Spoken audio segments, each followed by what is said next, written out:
Revista Jurídica Nacional Prescriptia, su consejo editorial y los mejores ponentes de México y del extranjero, en homenaje del gran jurista, profesor emérito de la UNAM, autor de obras jurídicas de trascendencia nacional, doctor emérito Raúl Carrancay Rivas.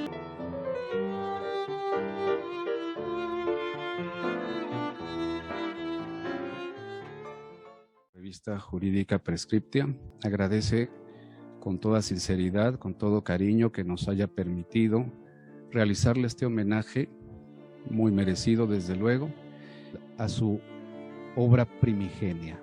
¿Por qué no nos platica, doctor, dónde nació, quiénes fueron sus padres, su familia, cómo fue su niñez? Pues usted tuvo la generosidad de decirlo hace unos momentos, en la Ciudad de México en el año de 1930, un 6 de septiembre. Y usted se ha referido a mi padre, el doctor Raúl Carrancay Trujillo, y añado a mi madre, María Gloria Rivas de Carrancay Trujillo. Fueron mis padres y nací en la Ciudad de México en el año de 1930. ¿Cómo empezó su inclinación hacia la literatura?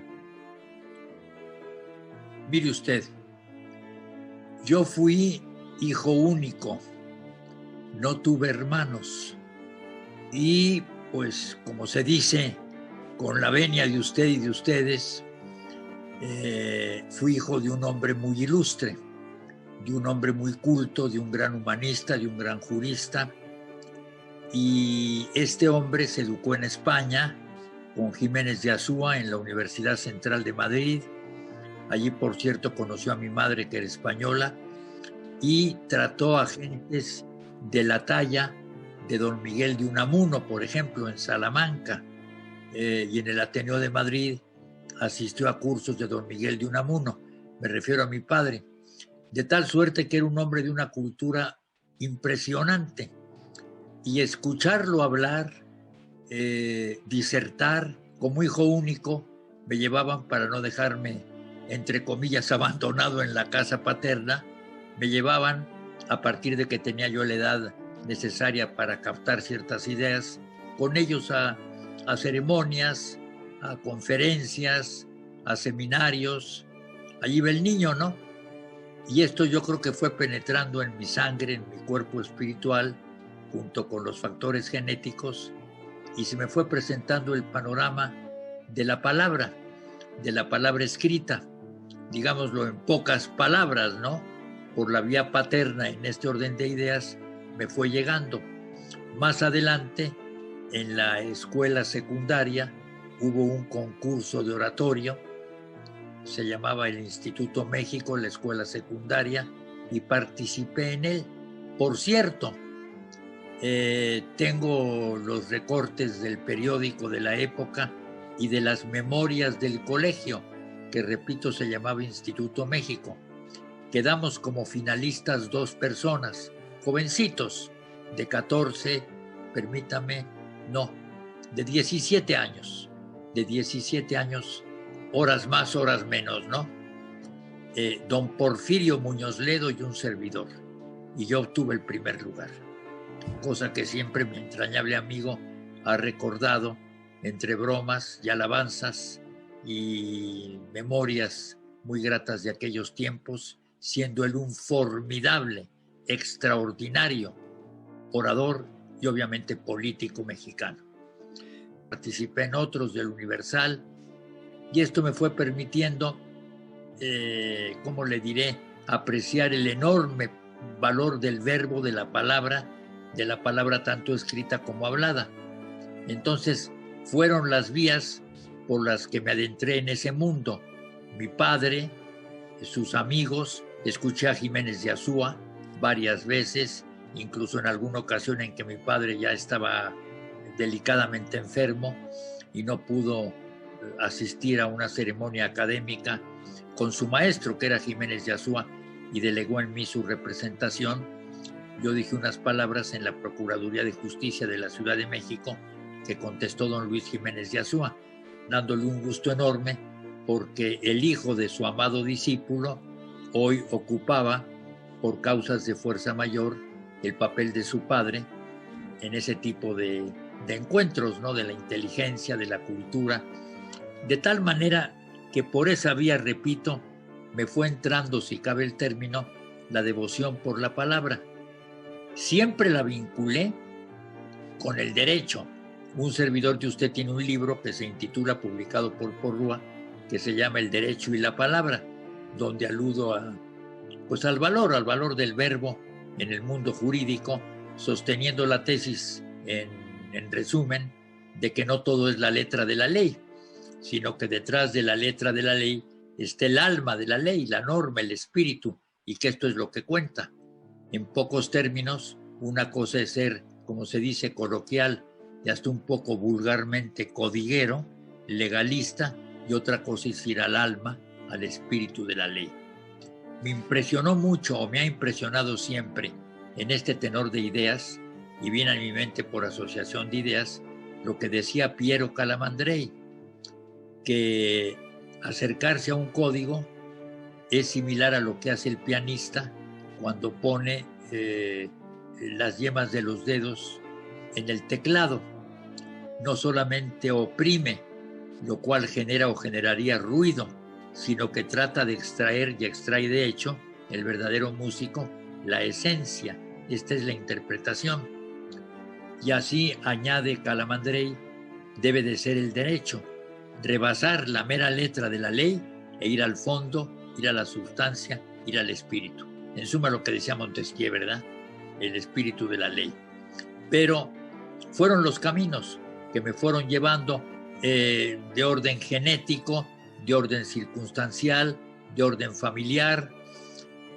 Perdóneme, pero por asociación de ideas, conversando con usted y respondiendo un poco ampliamente su pregunta, mi madre era poetisa y tuvo dos hermanos, José Rivas Panedas y Humberto Rivas Panedas, que formaron parte en Madrid de un movimiento literario muy importante en el que participó nada menos que Borges, el gran escritor argentino, y que se llamó ultraísmo. Ambos publicaron sus poemas y Borges consideró mucho, en algún ensayo que hizo, a uno de esos dos hermanos de mi madre, a los dos, pero en realidad a uno principalmente, que fue Humberto. Entonces todo esto conformaba un ambiente familiar, pues usted podrá imaginarse, de fácil palabra, de disertación cultural, de respeto por grandes valores, de la exaltación de los valores, más la devoción de mi padre por la universidad, donde fue, por ejemplo, director de Ciencias Políticas, secretario general de la misma con el rector Luis Garrido, y su vocación académica de maestro, de profesor, fue empapando las arterias de mi alma desde el primer momento en que me di cuenta de su magnitud intelectual, moral y espiritual. No sé si he resumido más o menos bien, porque en la memoria se agolpan muchos recuerdos y muchas ideas que hago un esfuerzo, ojalá lo haga yo con soltura y sin aburrirlos, por sintetizar. Pero esta es la realidad. Y además, gentes como Burgoa, gran amigo mío, como don Alfonso Noriega, grandes profesores de la facultad, como don Luis Recasensiches, como Niceto Alcalá Zamora y Castillo, que fue mi maestro y que tiene un libro precioso que se intitula Figuras procesales en la literatura española, una joya. Gentes de esta clase, de este tipo, fueron impregnando mi mente de la convicción, de la idea de que el verdadero jurista, sin letras, sin humanismo, sin cultura literaria, se queda en simple y mero abogado. Podrá ser muy respetable, podrá incluso desde el punto de vista de los triunfos en el foro ser una figura reluciente, pero en rigor no es lo que nosotros entendemos por un jurista en el más alto y elevado sentido de la palabra. Me acuerdo que el doctor Burgoa al respecto citaba a Cicerón y decía, bueno, pues al mismo tiempo que escribía sobre las leyes, lo hacía con una oratoria, con una retórica, con una calidad verbal incomparable, y nos da idea, nos da pauta de lo que debe ser el hombre que sirve al derecho y a un valor tan elevado como la justicia.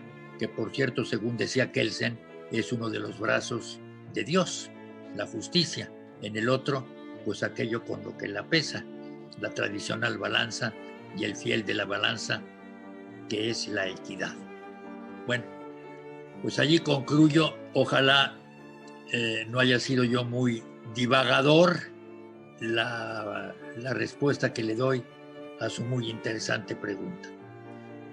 Ahorita que mencionó a Miguel de Unamuno, recuerdo que su señor padre tuvo una relación epistolar también con él respecto de una inquietud de una asociación, creo que una asociación de Yucatán, solicitando que a los que somos de habla hispana en América no se nos llamara latinoamericanos, sino iberoamericanos.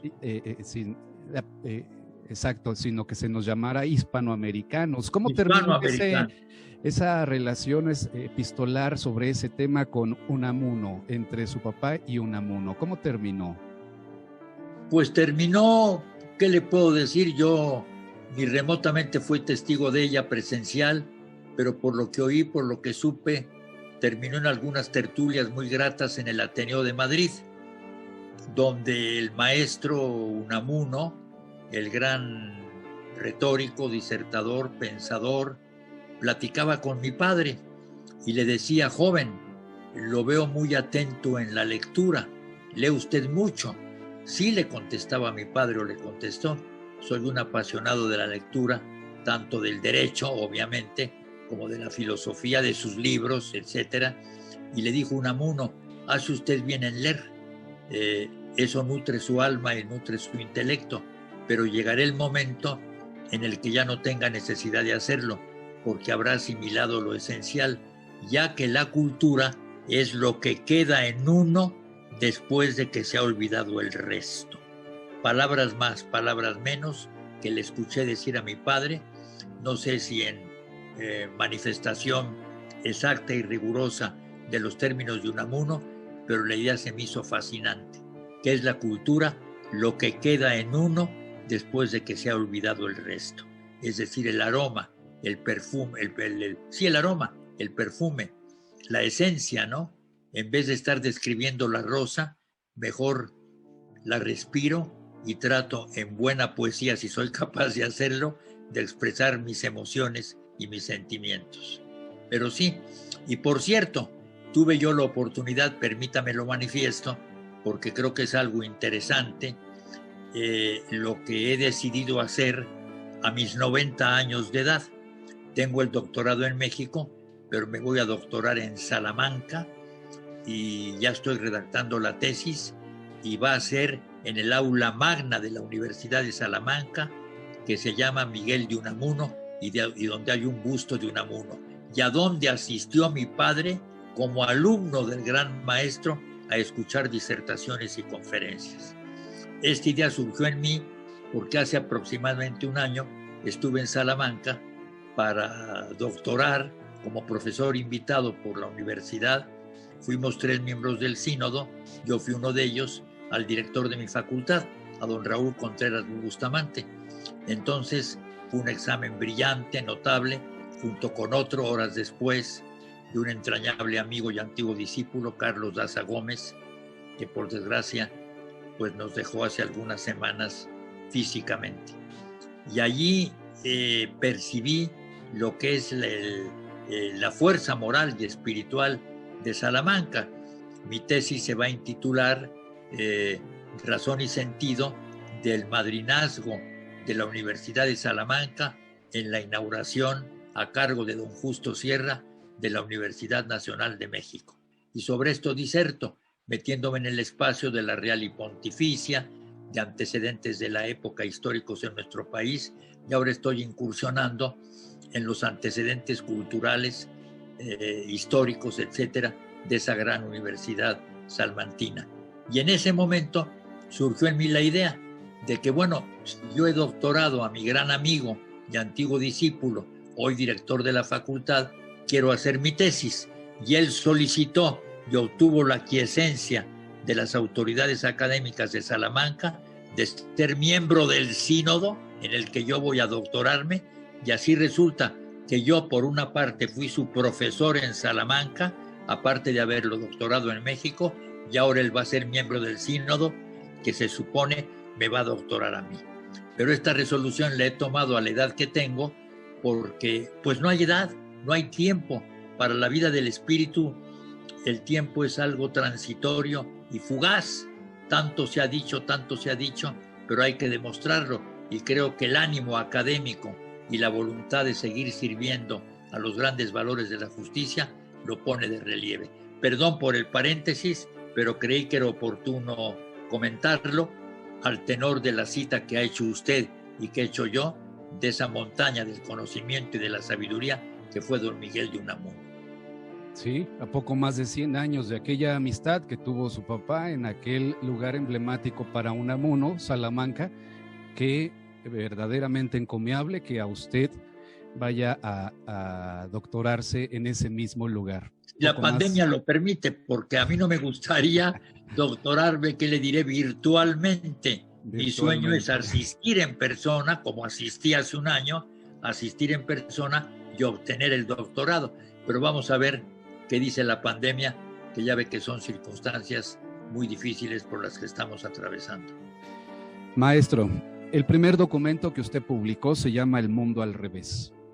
El primer cuento es un libro de cuentos. Yo tengo la versión de 1953, primera edición. La tengo impresa y espero pronto usted me la pueda dedicar. Quiero leer cómo se presenta. Esto es, las primeras páginas están intituladas Primero Yo. Voy a leer cómo se presenta usted. Así quería encontrarme para decir quién soy yo. Dispuesto a avanzar un pie y dispuesto a retroceder el otro.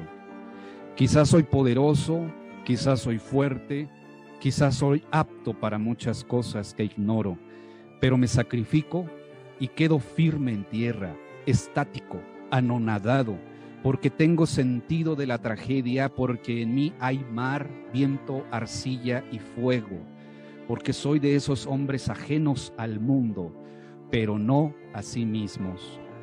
Convencido estoy de que tanto el arte como el artista son flores exóticas que requieren un minucioso cultivo.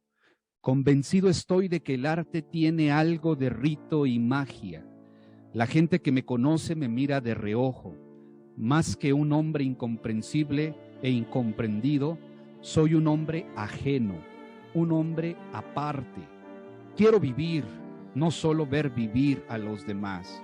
Y en cuanto a lo de que artista y arte son flores exóticas, lo digo porque creo que para hacer lo que me propongo es preciso apartarse de la corriente y ya en el remanso y tranquilidad de la ribera, al margen de la vida, lanzarse a la conquista.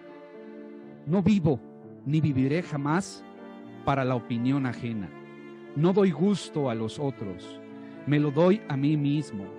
Si vivo es porque soy responsable de vivir y viviré en contra de la corriente común, en contra de la opinión ajena, haciendo de lo incierto un motivo de belleza y de la belleza una huella de dolor.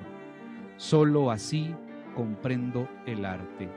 Soy un hombre que quiere independizarse en el pleno sentido de la palabra, y la independencia solamente se logra a base de la personalidad, y la personalidad es ante todo espontaneidad. Convencido estoy de que una de las bases fundamentales de la sociedad moderna es la mentira. Convencido estoy de que la belleza está en nosotros. Lo que nos rodea es ficción. La única realidad está en nosotros. Insisto, uno mismo, siempre uno mismo. Eso es lo más importante. El egoísmo, así, es una postura evolucionista. Convencido estoy de que los hombres no valen tanto por lo que han hecho o sido como por lo que no han podido hacer o ser. Convencido estoy de que los instintos son el principio y el fin de todas las sensaciones, la causa y la consecuencia de todos los impulsos. Convencido estoy de que la vida es espantosamente contradictoria. La lógica no es más que una ficción intelectual. Convencido estoy de que solo se puede dudar acerca de lo que existe.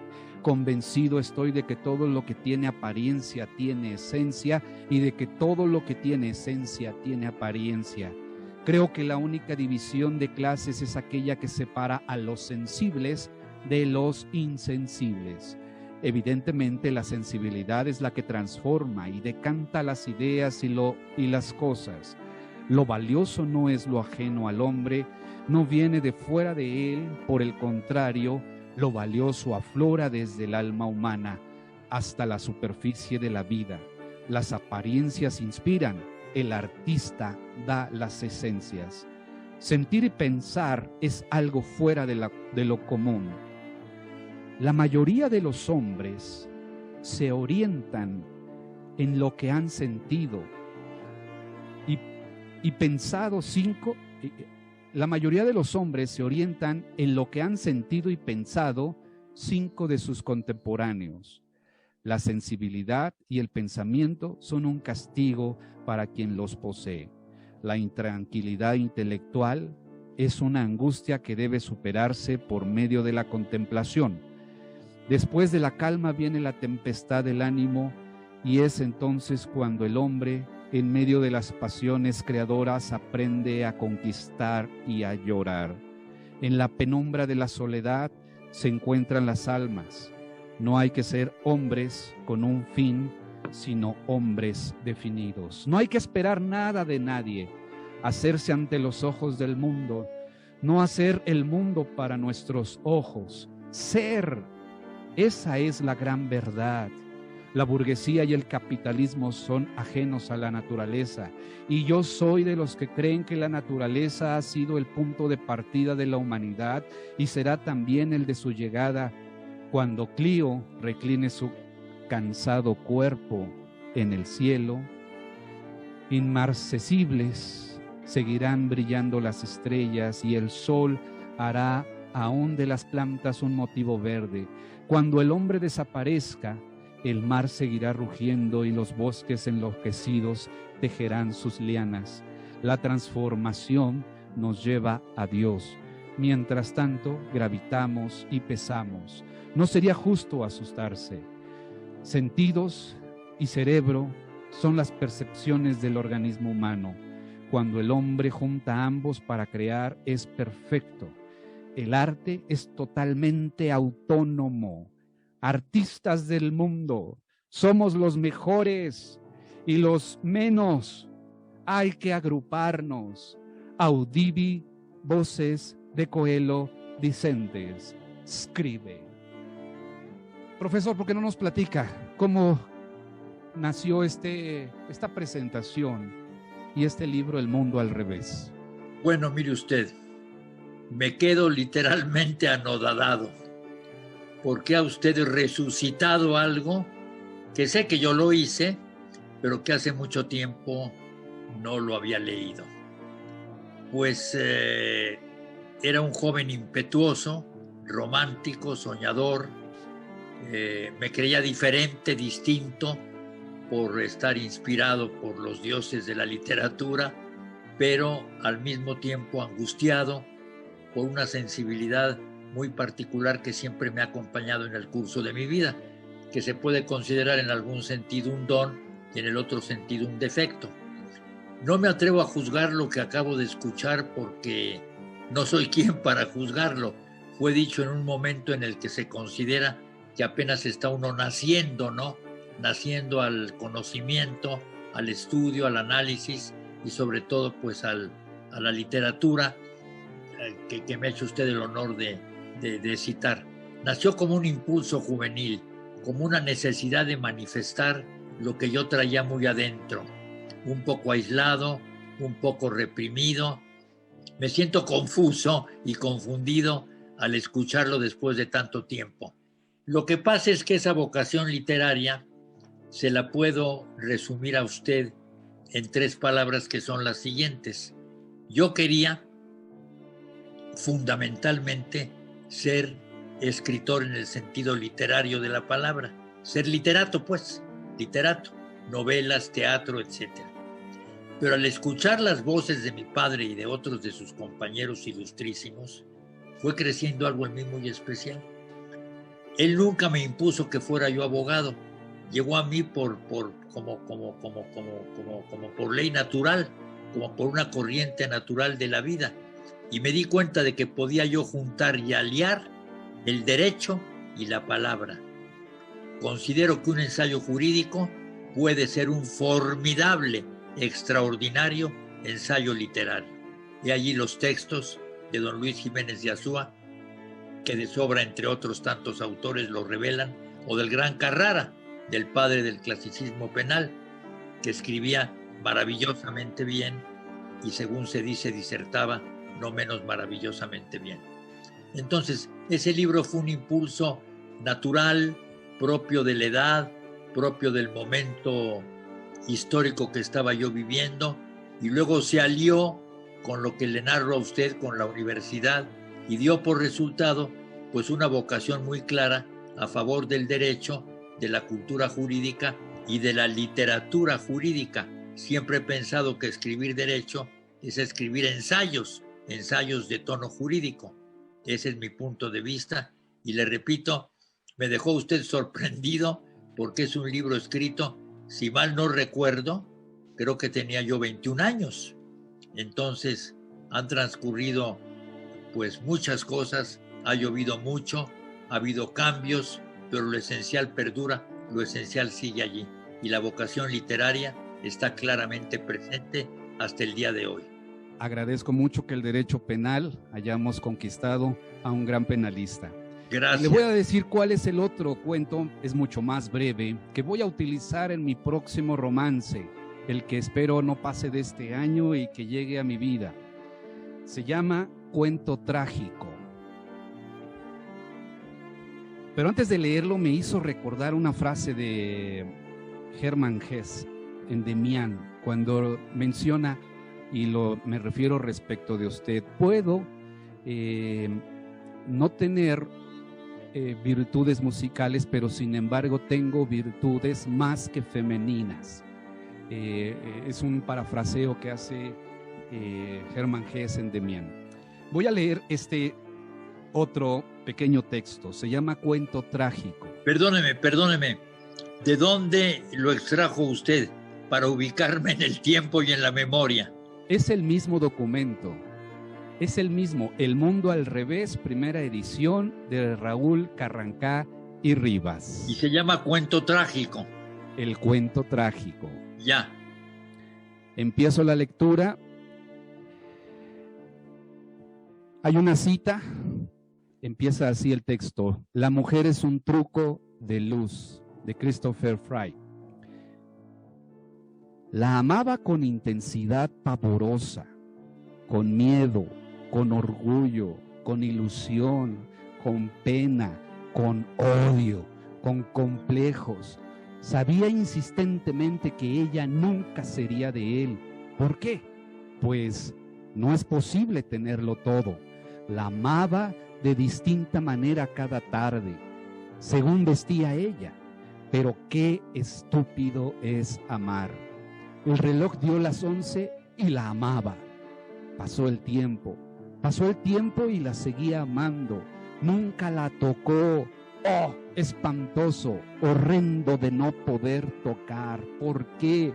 Pero su amor estaba tan íntimamente dentro de él que ya no era él quien la quería, sino su naturaleza, su pasado, su futuro. Eran sus venas. La ve a diario. Siempre la ve a pesar de las explicaciones que está dando el profesor de estética. Todos la tratan, todos menos él. Las manos de todos gastan sus dedos entre las manos de ella. Su voz, que hace llorar con solo oírla, llorar de rabia, y siempre supo que esa mujer no tendería sus ojos nunca sobre sus horas para que él contara los minutos. Lo supo. ¡Ay, Dios!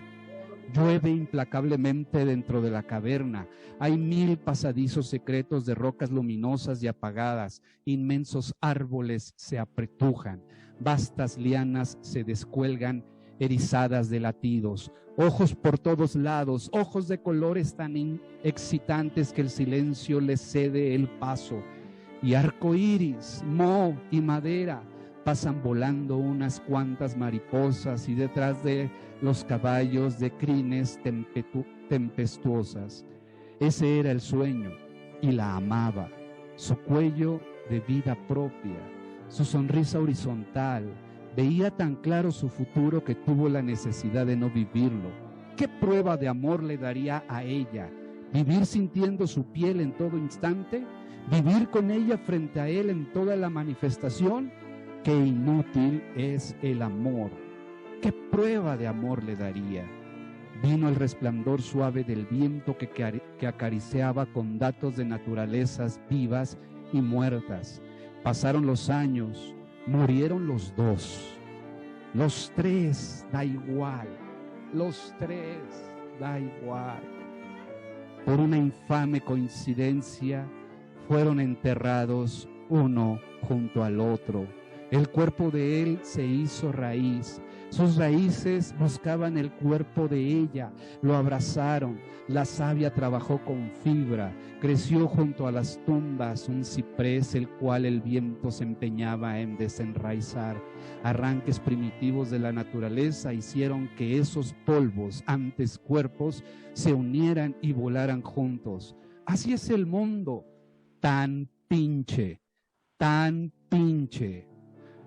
Las dos tumbas fueron demolidas y con sus restos se construyó una sola barda. Las últimas raíces siguieron buscándose y él se daba cuenta de que estaba muerto, mas la buscaba a ella a pesar de que ella ya no vivía. Mentira, mentira. ¿Por qué? ¿Por qué? Dios guarde al hombre. Ahora me voy a entregar al más barato de los placeres. ¿A cuál? ¿Cuál placer no es bárbaro? Qué bárbaro. Platíquenos la historia de este cuento, por favor, profesor. No, pues mire usted, tendría casi que inventarla, porque si yo, ahorita me está usted diciendo que es de un servidor, pero si alguien me lo lee sin que esté usted de por medio o hubiera estado usted de por medio, yo diría: ¿de quién es ese trabajo? Ni idea de que yo lo escribí, ni idea. Pero esto no me sorprende porque así es la vida y así es el correr del tiempo en la experiencia de todos nosotros. Lo que pasa es que creo, por lo que he captado, que estaba yo sujeto, ¿cómo le diré?, a influencias literarias muy poderosas, muy fuertes, que en ese momento pues ocupaban un lugar principalísimo en la vida de los que estábamos en la universidad, llamamos la literatura. Usted citó, por ejemplo, a Germán Hesse. Entonces creo que es un cuento o una narración angustiosa, controvertida, en busca de algo, un amor ideal. No sé hasta qué punto era un amor ideal. En algún momento traté de pensar, bueno, ¿y a quién se lo dediqué yo mentalmente o realmente? ¿A qué joven compañera mía? No lo ubico en mi memoria, pero no debe sorprender porque la vida corre. Es como decía Heráclito del río, ¿no? Es el mismo río, pero son otras aguas, otros guijarros, otra temperatura, otra atmósfera que lo rodea, y sigue siendo el mismo río, pero diferente en muchos aspectos. Entonces, como que recuerdo y no recuerdo, como que evoco y no evoco. Pero ahora resulta que en esta grata reunión hay un agradecido, y que soy yo. Le agradezco muchísimo que en los términos no acordados, sino siempre espontáneos y naturales de esta entrevista, haya usted hecho lo que está haciendo, y que me perdonen los demás, porque es una posición un tanto cuanto egoísta, ¿no? ¿Qué tiene que ver con los demás? Bueno, le agradezco porque revive usted cosas que no es que yo hubiera olvidado, sino que estaban como almacenadas, como los libros de una biblioteca, ¿verdad? Que están allí, los leí no sé hace cuánto tiempo, los he releído otros los volveré a leer, otros por primera vez serán leídos. Algo así me ha pasado. Entonces le estoy muy reconocido, muy agradecido de que haya usted revuelto las aguas, y perdónenme, puede sonar muy extraño, pero revuelto un poco las aguas de mi espíritu. No tengo más que decir porque me quedo, le repito, como en el caso anterior, sorprendido y anonadado. Pero está presente y estará siempre presente la pasión literaria, la pasión por la palabra, que se revela en todo lo que tiene que ver, en todo lo que tiene que ver, como en mi caso, con el derecho, ¿no? Una conferencia, un nuevo libro, una disertación, un artículo, pero siempre con un atildamiento en la palabra o a favor de la palabra que forma parte de la naturaleza de uno. Es cuanto tengo que decirle sobre el particular, y le repito, me quedo pero sorprendido porque nunca pensé que esta entrevista fuera a ser descorrer un velo hacia una parte en la que estuve presente, no recuerdo, pero a pesar del tiempo estoy presente, sigo estando presente. Ha sido como una entrevista intemporal, ¿no? En la que han aparecido sombras y luces, ¿no? Revelaciones y manifestaciones de muy compleja naturaleza. Le doy las gracias, le reconozco pues este gran favor que me está haciendo a mí, abusando de la paz. Y bueno, pues gracias. Bueno. Mire, queridísimo amigo, y me siento en familia, por eso voy a hablar como voy a hablar en medio de este tan honroso homenaje que ha manejado con talento singular Libertad Bugambilia. ¿Me hace usted que me sienta yo? Me entró una duda. Pues, ¿quién soy yo, verdad? Es decir, ¿soy aquel o no soy aquel que ha usted recordado? ¿Quién soy yo? ¿Qué ha pasado con ese hombre? ¿He cambiado o no he cambiado? Removió usted, en vez de una entrevista, resultó una especie de sacudida existencial que tiene que ser positiva, pero se los confieso, pues qué bonito, qué hermoso, que una entrevista que estaba planeada como entrevista haya dado por resultado esto. Porque lo último que dice usted del artista que busca lo que busca, me parece conmovedor, extraño, y bueno, pues ojalá siga esa flama ardiendo en un servidor. Disculpe, pero me salen las palabras del corazón. Gracias. Estamos para escucharlo, doctor, estamos para escucharlo, y realmente esos 3 cuentos de ese libro fueron los que más llamaron mi atención. Lo bebí, lo digerí frase por frase y lo disfruté. Por cierto, quiero empezar, ¿por qué excluyó a Mefistófeles como un personaje principal? Le quiero, querido amigo, preguntar algo. En medio de esta curiosa y peculiar y magnífica entrevista, ¿qué piensa usted? Ahora yo soy el que pregunta, ¿no? Se invierten los papeles. ¿Qué piensa usted del esfuerzo, que espero haya tenido éxito, por llevar todo esto de lo que está usted hablando al mundo del derecho? Alguien dirá, qué barbaridad, ¿qué tiene que ver con el derecho? Porque confunden el derecho con la simple ley y con la superficie de la ley y con la mera palabra de ley, sujeta siempre a tantas controversias y a tantos vendavales y a tanta ignorancia. Pero será algo raro el propósito en el que me he comprometido, y muchos de mis compañeros se comprometieron en ello, el propósito de llevar todas estas inquietudes, todo este mundo interior al campo del derecho, y particularmente del derecho penal. Le hago yo la pregunta, sáqueme usted de esta duda que tengo en estos momentos y que le planteo. Tendrá que ser una respuesta un poco amplia. Me gusta mucho la dogmática penal y desde luego, a pesar de que me gusta la dogmática penal, forma parte solo de un 30% de mi biblioteca. Mi biblioteca es pequeña todavía, seguramente a comparación de la de usted. Exagerando, debo tener alrededor de 2000 volúmenes, y nada más el 30% es dedicado al derecho. lo entiendo. Mire usted, hago votos porque una reunión de este tipo, bajo la inspiración de Libertad Bugambilia, se lleve a cabo más adelante, o con las modalidades que ella considere importantes e interesantes, porque el diálogo continuará bajo la inspiración de esta notable mujer.